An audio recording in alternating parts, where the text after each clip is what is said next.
할렐루야. 오늘은 사도신경 강의 5번째 시간, 본디오 빌라도에게 고난을 받으사라는 주제로 이사야 53장 4절에서 6절, 누가복음 23장 4절 우리 함께 말씀을 보도록 하겠습니다. 함께 읽도록 하겠습니다. 시작. 그는 실로 우리의 질고를 지고 우리의 슬픔을 당하였거늘 우리는 생각하기를 그는 징벌을 받아 하나님께 맞으며 고난을 당한다 하였노라. 그가 찔림은 우리의 허물 때문이요 그가 상함은 우리의 죄악 때문이라. 그가 징계를 받음으로 우리는 평화를 누리고 그가 채찍에 맞음으로 우리는 나음을 받았도다. 우리는 다 양 같아서 그릇 행하여 각기 제갈 길로 갔거늘 여호와께서는 우리 모두의 죄악을 그에게 담당시키셨도다. 누가복음 23장 4절입니다. 시작. 빌라도가 대제사장들과 무리에게 이르되 내가 보니 이 사람에게 죄가 없도다 하니. 아멘.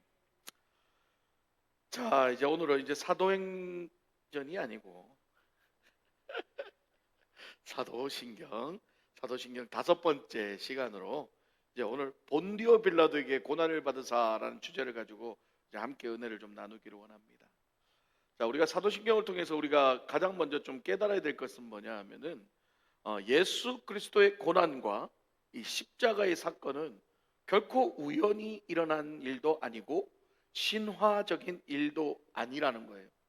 이 사건은 역사적으로 증명된 실제적인 사건이며 구약의 예언을 통한 하나님의 구원 계획이 실제로 이루어진 사건이라는 거죠. 할렐루야. 그게 중요한 거예요. 그걸 먼저 믿는 게 중요하다는 거죠. 따라서 사도신경에서 본디오 빌라도를 언급한 것은 이유가 뭐냐면 예수 그리스도가 고난을 받고 십자가에 달려 죽은 것이 역사적으로 증명이 되는 거라는 것을 알려주기 위해서 본디오 빌라도라는 이름을 넣었다는 거예요. 본디오 빌라도는 로마의 역사에 실제로 존재하는 인물이기 때문이라는 거죠. 신화가 아니라는 거죠. 따라서 로마 제국의 정치 사회적 분위기와 유대 종교 지도자들이 그들과 정치적으로 뭔가 결탁을 하고 예수 그리스도를 죽였다는 사실들을 성경을 통해서 또 역사적인 사건을 통해서 우리는 알 수 있다는 겁니다. 자, 그렇다면 본디오 빌라도에게 고난을 받으사라고 얘기했어요. 그러니까 예수가 고난을 받았다는 얘기인 거죠.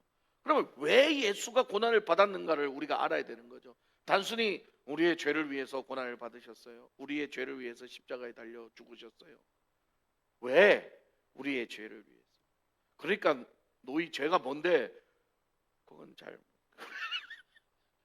우리가 성경을 이렇게 알면 안 된다는 거예요. 에? 우리의 죄를 위해서 고난을 받으셨다면 우리가 죄가 뭐고, 우리의 죄가 뭐고, 예수 그리스도께서 그러면 왜 우리의 죄를 위해서 이렇게 고난을 받으셔야 됐는가? 십자가에 다른 방법도 있을 거 아니에요. 그냥 죽어도 되고 아니면 뭐 다른 거 해서 해도 되는데 왜 하필 본디오 빌라도를 통해서 고난을 받고 사형 집행을 당하고 왜 그렇게 죽으셔야 했는가라는 질문, 의문, 그런 의문을 갖고 성경을 봐야 되는 거예요. 여러분들 신앙생활을 20년, 30년, 뭐 심지어 40년, 50년 해도 사도신경을 수십 년 외웠지만 본디오 빌라도에게 고난을 받아서 그냥 넘어가잖아요. 왜? 예수님 왜 십자가의 고난을 당했는가? 왜 하고 많은 형벌 중에 십자가 고통인가? 그러니까 이런 것들을 우리가 깊이 있게 알 때에 그 은혜가 더 다가온다는 거죠. 우리 죄를 위해 단순히 죽으신 게 아니구나. 분명히 이유가 있구나. 할렐루야. 그 이유를 우리가 성경을 통해서 찾아 나가 보자는 거예요. 자, 예수님이 십자가에서 고난 당한 것은 아까도 말했지만 우연이 아닙니다. 그러니까 예수님이 태어난 시기와 예수님이 당시가 로마 사회이기 때문에 로마 사회의 가장 잔인한 형벌인 십자가 형벌을 당했다? 아닙니다. 다 하나님의 계획이 있는 거죠. 4절 6절 다시 한번.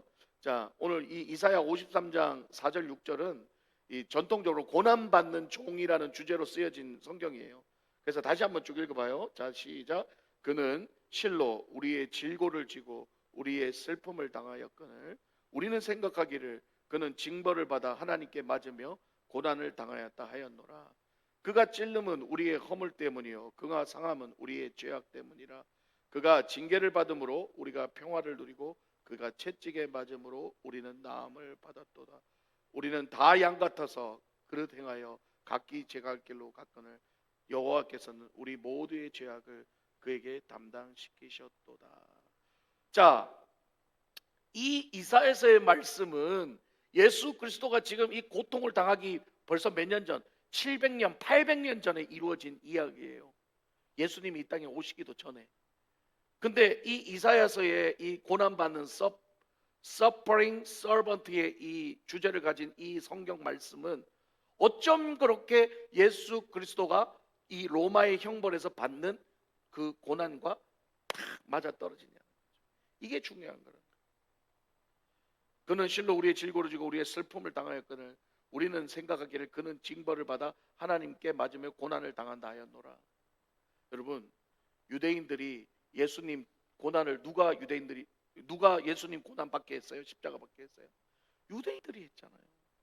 유대인들이 십자가에 못 박아라, 죽여라 그랬잖아요. 오히려 본디오 빌라도는 죄가 없다 그러는데 아니다, 죄가 있다, 죽여라 한 게 누구예요? 유대인들. 오늘 말씀에 뭐래요? 그는 징벌을 받아 하나님께 맞으며 고난을 당한다 하였노라. 이게 뭐예요? 말씀이 이루어지는 거잖아요. 그대로 이루어지는 거예요. 그대로. 그렇게 됐죠? 그리고 그가 찔림은 우리의 허물 때문이요 우리의 연약함 때문이요 그가 상하면 우리의 죄악 때문이라. 그가 징계를 받음으로 우리는 평화를 누리고 그가 채찍에 맞음으로 우리가 나음을 받았도다. 예수님 채찍 맞으셨어요? 안 맞으셨어요? 채찍도 맞았죠. 징계도 받았죠. 심판 당했죠. 찔림 뭐 찔려요? 가시 멜론 가지고 찔렸죠. 그러면 여기 이제 마지막 6절에 나오는 거예요. 우리의 죄가 뭔가 6절에 이렇게 얘기합니다. 우리는 다 양 같아서 그릇 행하여 각기 제갈 길로. 그릇 행하여. 이게 뭐예요, 여러분? 그릇 행하여 잘못된 행동을 했다는 거죠. 그게 바로 우리의 죄라는 거예요. 성경은요, 아담과 하와가 선악과를 따먹은 게 죄가 아니라 하나님 말씀에 불순종한 게 죄라는 거예요. 착각하면 안 돼요. 선악과 따먹은 거는 얼마든지 따먹을 수 있어요. 사람 누구든지. 하나님이 그렇게 과일 하나 따먹었다고 그 인간을 죄인 취급하고 쫓아내는 그런 무자비한 하나님이 아니라는 거예요. 하나님이 인간들을 쫓아낸 이유는 하나님의 말씀을 불순종하고 하나님과 같이 되고자 하는 그 마음 때문에. 그게 뭐예요? 우상. 자기가 신이 되고자 했던 거예요. 그래서 쫓겨나. 그게 뭐예요? 그릇 행하는 거. 그것 때문에 예수님이 누구 때문에? 우리 때문에 지금 고난을 받는다. 그는 우리의 질고를 담당했고 하나님은 우리의 죄악을 그에게 담당시켜줬다. 이건 뭐냐면 여러분과 개인과 우리 공동체가 지었던 이 그릇 행한 죄를 누구에게 전가시키는 거예요? 예수 그리스도에게 전가시키는 거죠. 그래서 우리가 다 양 같아서 여호와께서 그에게 우리의 모든 죄악을 맡기셨다는 것은 뭐냐면 아까 얘기했던 우리가 그릇 행하고 각기 제갈 길로 갔던 모든 것들에 대한 형벌과 받아야 할 저주를 누구한테? 예수 그리스도한테 모두 전가했다, 대속시켰다라는 걸 의미하는 거예요. 그러면 이게 성경을 이렇게 알아야죠. 사도신경을 외워도 그걸 뜻을 이렇게 알고 외워야 되는 거예요. 그러니까 이 구절은요, 예수 그리스도의 십자가 고난 사건이 예수 그리스도가 단순히 어떤 유대인들과 로마 간의 어떤 정치적 결합으로 인해서 그냥 희생당한 희생자 정도가 아니라는 거예요. 그 정도 수준으로 넘어가면 안 된다는 거예요. 그러면 예수 그리스도의 죽음은 우리하고는 아무 상관이 없게 된다는 거죠. 그냥 역사적인 사건으로 끝나버린다는 거예요. 이것은 결국 뭐냐? 이 이사야서의 700~800년 전 이사야서의 하나님의 예언을 통한 하나님의 계획의 성취이자 그 하나님의 뜻이 이루어지는 거고 그 하나님이 우리를 구원하시겠다는 약속을 이루시기는 과정이었다는 거죠. 할렐루야. 그래서 하나도 틀림없이 다 그 이사야서의 예언대로 다 이루어졌다는 거예요. 신약은 예수 그리스도의 삶과 고난, 죽음을 이사야의 종 이미지와 이렇게 직접적으로 연결해서 마태, 마가, 누가, 요한, 복음과 바울, 베드로, 히브리서 등 이런 성경들이 예수의 고난이 단순한 형벌이 아니고 단순한 유대인과 로마 제국의 정치적 결합으로 인해 희생당한 희생자가 아니라 뭐예요? 우리의 죄사함과 하나님의 새 언약이 성취된 것을 보여주는 사건이라는 걸 알려주는 거라는 거죠. 할렐루야. 이게 중요한 거예요. 이게 중요한 거예요. 성경 전체 맥락에서 보면 구약의 레위기를 통한, 우리가 레위기 강의 다 들어보셨지만 레위기를 통한 이 제사적 희생과 또한 구약의 선지자적 예언, 심판, 회복, 그리고 이 이사야서의 하나님의 종이라는 이 연적 선포가 모여서 예수 그리스도의 십자가 사건을 이제는 완성시켰다는 거죠. 십자가 사건의 그것들을. 그런 거를 구속사적이라고 그러는 거예요. 구속사적. 구속사가 뭐라 그랬어요, 여러분? 이 구원의 역사, 그 중심에 누가 있다는 거예요? 예수 그리스도가 있다는 거죠. 따라서 이 예수 그리스도의 고난과 십자가 사건은 죄인된 인류를 구원하기 위한 죄 없으신 예수 그리스도가 그 죄를 홀딱 덮어쓰고 죽어서 희생한 구약의 제사 방법인 제물의 희생을 통한 죄사함을 이루는 사건을 실제적으로 보여준 사건이에요. 실제적으로. 여러분 구약의 레위기를 통해서 봤잖아요. 제물을 갖고 와서 누가 죽여요? 내가 죽이는 거예요. 내가 잡아서 제사장에게 넘기는 거예요. 그 제물을 잡을 때 가장 먼저 하는 게 뭐예요? 죽이기 전에 그 머리에 손을 얹고 내 안수하는 거예요. 내 죄를 전가시키는 거죠. 예수 그리스도는 우리의 죄를 그대로 전가돼서 그 희생양처럼 동물들처럼 찢겨서 죽으셨다. 이게 뭐예요? 바로 누구의 계획이었어요? 하나님의 계획이었다. 누구를 사랑해서? 저와 여러분을 사랑해서. 여러분 다른 건 다 잊어도 이 사실은 잊으면 안 돼. 내가 뭐라고? 나 같은 죄인이 뭐라고? 나 같은 이 벌레 같은 죄인이 뭐라고? 나 때문에 예수님이 그렇게 죽으셔야 했는가라는 이 본질적인 질문에 우리는 날마다 서 있어야 된다는 거예요. 히브리서 9장 12절에 이렇게 말합니다. 염소와 송아지의 피로 하지 아니하고 오직 자기의 피로 영원한 속죄를 이루셨느니라. 누구의 피? 예수 그리스도의 피로. 따라서 예수 그리스도의 십자가 사건은 하나님의 구원의 계획의 완성이며 인류 구원의 중심의 사건이었다는 거예요. 그분의 고난은 인간의 죄값을 대신 치르기 위한 하나님의 사랑의 절절한 표현이었다는 거예요. 여러분 이게 중요한 거예요. 자식 새끼를 찢어 죽일 만큼 다른 사람을 살리려고 하는 그 하나님의 절절한 그 마음이었다. 한때 유행했던 영상이 하나 있었습니다. 그 나라는 모르겠는데 그 아버지가 직업이 뭐냐면 철로에서 이 기차가 올 때 방향을 바꿔주는 일을 하는 거예요. 그 룸에 앉아 있다가 기차가 이렇게 오잖아요. 그러면 이쪽 철로는 이리 가면은 무너져서 공사 중인데고, 그래서 일로 가면은 기차가 전복돼서 다 죽는 거예요. 그래서 이걸 이렇게 바꿔주는, 이쪽 길로 가게 바꿔주는 일을 하는 사람이에요. 그러니까 아들하고 아빠하고 거기 가가지고 기차가 아직 안 오니까 신나게 노는 거예요. 신나게 노는 거예요.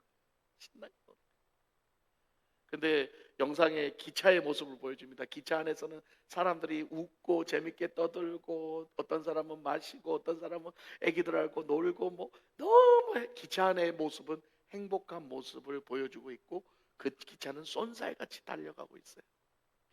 근데 어느덧 이제 뿡뿡 기차가 오는 소리가 들립니다.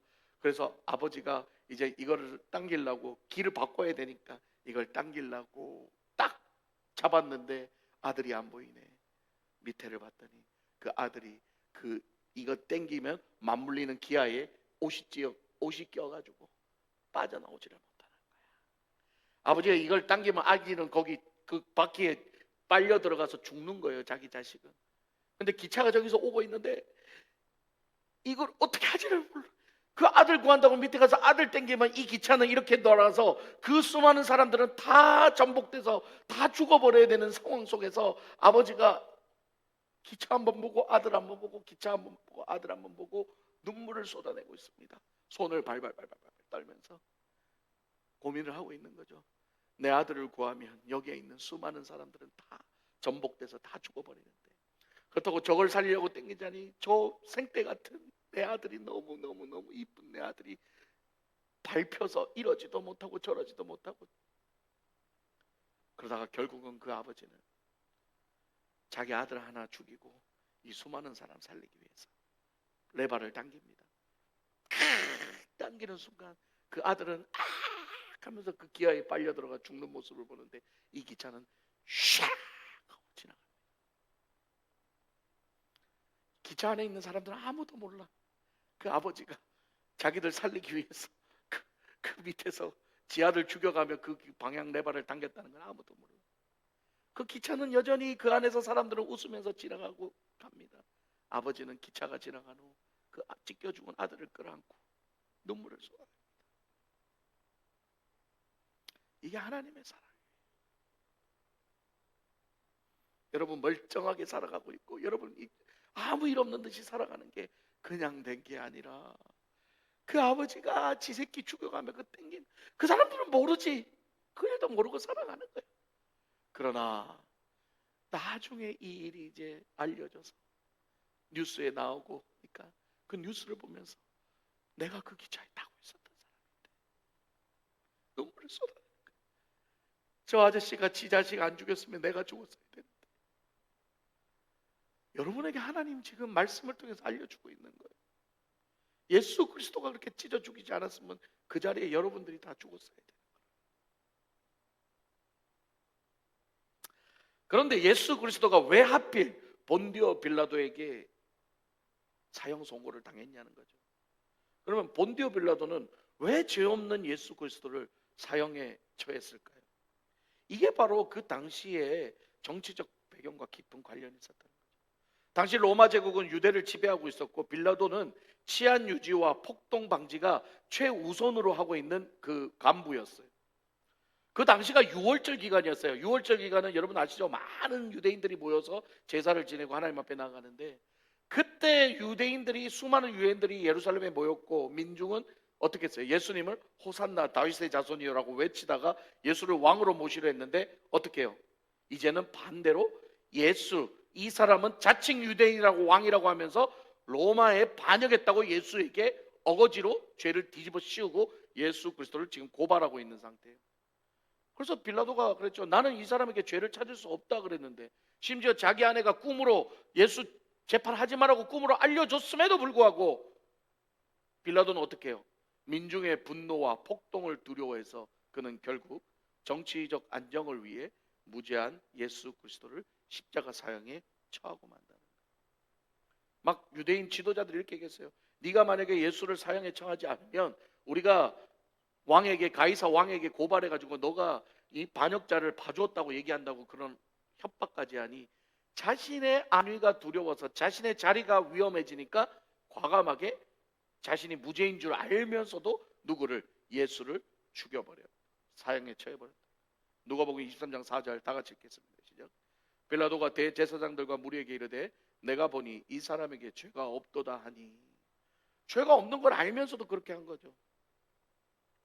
사실 이 빌라도의 판결만 본다면 인간의 부패와 욕망의 욕심에 이어진 이 타협을 보여주는 사건이지만, 이 하나님의 구속의 계획 안에서 본다면 어쩌면 빌라도는 반드시 예수를 사형에 처해야 했던 것이죠.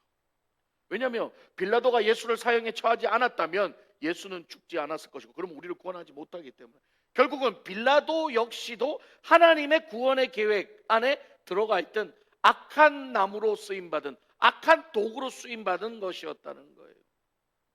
사도행전 2장 23절에 이렇게 설명합니다. 그가 하나님의 정하신 뜻과 미리 아신 대로 내어준 바 되었거늘. 여기 그가 누구예요? 본디오 빌라도. 이게 다 하나님의 이 말씀의 계획 안에 있었던 거죠. 예수님의 죽음은 인간의 그 음모 속에서도 유대인들이 죽여라 죽여라 외친 것도 이사야서의 예언이 실천된 것이고, 본디오 빌라도가 예수 그리스도를, 죄 없는 예수를 십자가 사형에 처한 것도 하나님의 계획 안에 들어가 있었던 사실인 거예요. 이게 중요한 거죠. 우리는 늘 이런 생각을 합니다. 북한의 김정은만 예수 믿으면 북한 모두가 다 구원받을 텐데 왜 하나님은 왜 김정은 왜 예수 믿게 안 하냐 이렇게 생각하는 사람들이 있습니다. 그렇습니다.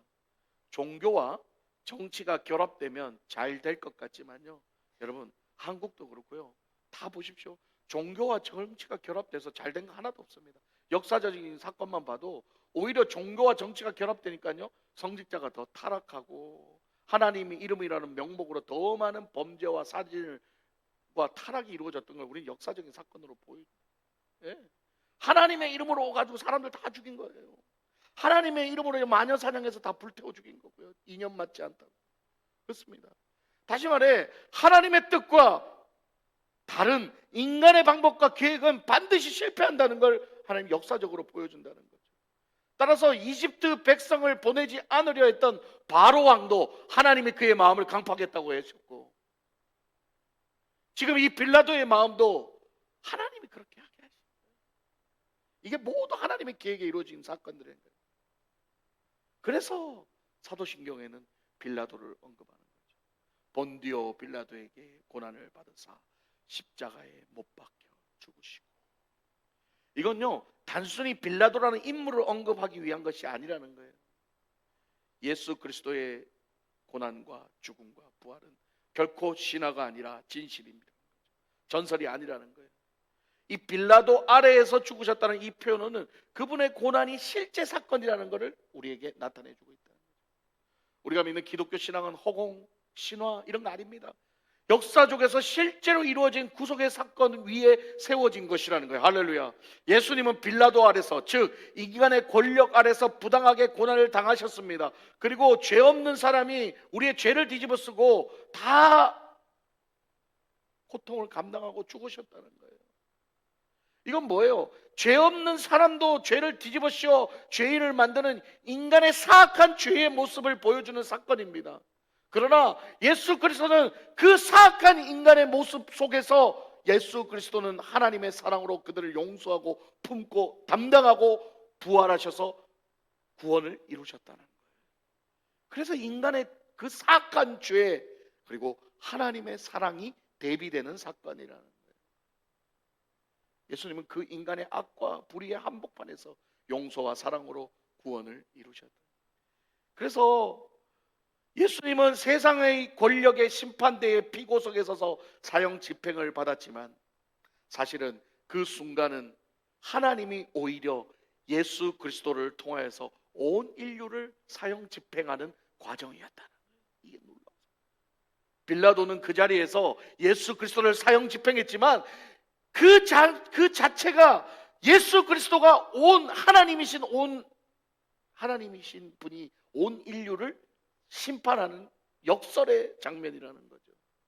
빌라도는 예수를 신문했지만 참으로 심판을 받은 이가 누구다? 예수가 아니라 오히려 너희들이라는 것을 보여주는 거예요. 그래서 빌라도가 이는 죄가 없으신 분이다 지 입으로 표현을 했던 거죠. 빌라도가 이런 표현을 한 것은 하나님이 그 빌라도의 입을 도구로 예수 그리스도는 죄가 없으신 분임을 거룩함을 선포했고, 그 죄인된 인간들과 빌라도는 자신들의 이익과 욕망을 위해서 죄 없는 예수를 죽이는 그 모습을 철저하게 낱낱이 밝혀주고 있다는 거죠. 할렐루야. 그래서 본디오 빌라도가 지금 여기 들어가 있는 거예요, 여러분. 이게 바로 십자가의 역설인 거예요. 얼마나 놀라워요. 빌라도는 예수 그리스도를, 죄 없는 예수 그리스도를 죄가 없는 줄 알면서 사형 집행을 했고, 하나님은 그 사형 집행한 빌라도뿐만 아니라 예수를 죽이려는 그 모든 유대인들을 그 자리, 십자가의 자리에서 용서하는 사건이 일어났다. 누가 이긴 거예요? 하나님이 이긴 거예요. 마귀는 예수 그리스도를 죽여서 끝난 줄 알았지만 예수는 부활해서 다시 승리해서 사망의 권세와 마귀의 권세를 이기신 줄 믿습니다. 할렐루야. 그게 하나님의 역설인 거예요. 예수님은 죄인된 인간들을 구원하기 위해 억울함도 고통도 참고 그들을 용서하셨지만, 인간들은 보십시오. 자신들의 욕망과 이익에 방해가 된다면 그 누구도 다 죽여버리겠다는 강한 죄성을 보여주고 있다는 거죠. 그래서 예수님은 마치 패배한 것 같고 예수님은 그냥 루저 같았지만 결국 모든 것을 참고 인내했더니 하나님의 놀라운 은혜로 부활하시며 모든 것을 승리로 이끌었다는 거. 할렐루야. 그게 바로 예수 그리스도가 우리에게 보여주신 사랑의 능력이라는 말씀을 마무리하겠습니다. 사랑하는 성도 여러분, 예수 그리스도의 이 고난과 죽음의 사건은 단순한 사건이 아니라 하나님의 구원 계획이 완성된 구속의 중심 사건이에요. 빌라도의 재판은 불의했지만 빌라도의 재판은 정당하지 못했어요. 죄 없는 사람을 죄를 뒤집어 씌워 죽였잖아요. 우리나라도 그런 일 많았죠. 죄 없는 사람 그냥 누명 뒤집어 씌워 다 죽이는 거 많았잖아요.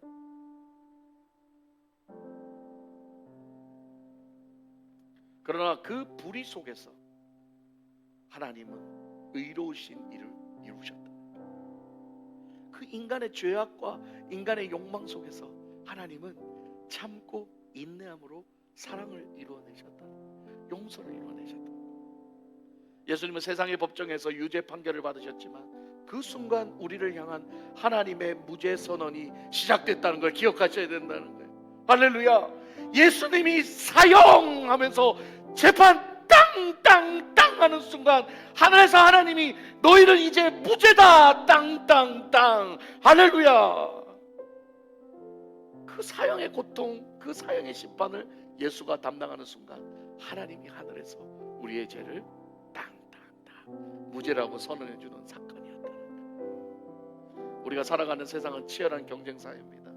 부자가 1등이 되고 스타가 되어야 인정받는 세상.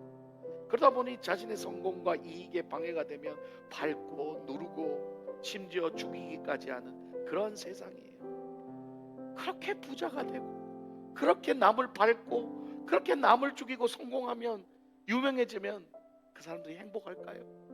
아닙니다. 여러분 이런 말 있죠? 도둑 맞은 놈은 발 뻗고 자도 도둑질 한 놈은 발 뻗고 못 잔다, 이런 말이 있어. 다시 말해, 도둑질 한 놈은 언제 잡힐까봐 언제 들킬까봐 불안해서 잠을 못 자지만 도둑 맞은 사람은 아유 까짓 거 뭐 잊어버렸는데 잠을 잘 잘 수 있다는 거죠. 본디오 빌라도를 보세요. 그가 죽은 지 지금 수천 년이 지나도 아직도 본디오 빌라도에게 고난받았어. 지금까지 예수를 사형시킨 자로 이름을 알리고 있는 거예요. 하나님을 대적하고 자신의 이익과 욕망을 위해 예수를 버린 사람들 역시 회개하고 돌아오지 않으면요 영원히 죄인의 낙인이 찍혀서 그렇게 가서 마지막 심판대에 섰을 때에 그 낙인으로 인하여 지옥 가게 됩니다.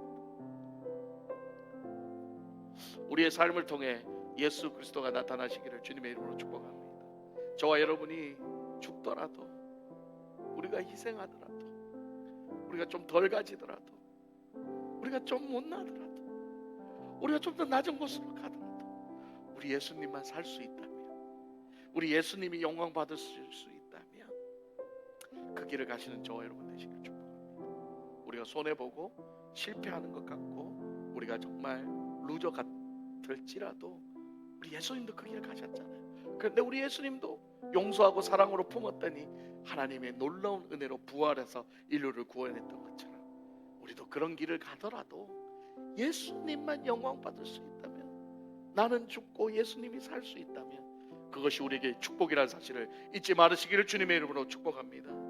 속담에 호랑이는 죽어서 뭘 남기죠? 가죽을 남기고, 사람은 죽어서 뭘 남긴다 그랬어요? 이름을 남긴다 그랬습니다. 그러나 저와 여러분은 예수 죽인 나쁜 놈으로 이름 남기는 것이 아니라 예수를 위해 아름다운 희생을 한 그 아름다운 이름으로 예수님께 이름 남기시는 저와 여러분 되시기를 주님의 이름으로 축복합니다. 우리 시간 함께 찬양하기 원합니다.